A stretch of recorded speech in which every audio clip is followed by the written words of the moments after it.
240 watts USB cord Type-C from Messenger. And this is our Xiaomi pad. So try natin kung gaano siya kabilis.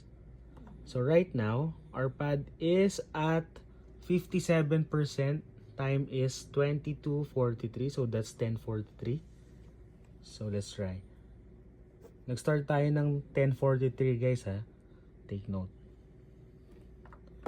Ito pala yung digital display niya. Yan. As you can see, quick charge nakalagay. And then, meron siyang charging here na digital display.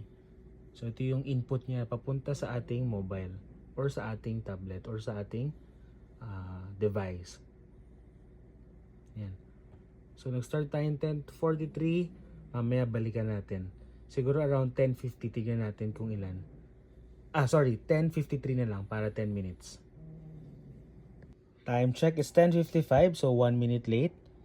And our current battery is 65% and gumagana pa rin yung LED display niya. So take note, ang bilis niya mag-charge. Kanina 57% lang. After 10 minutes, 65 na siya. So it's around 8% within 10 minutes period of time. And take note, Xiaomi pad itong china-charge natin. Napakalaki ng battery nito or ng capacity nito.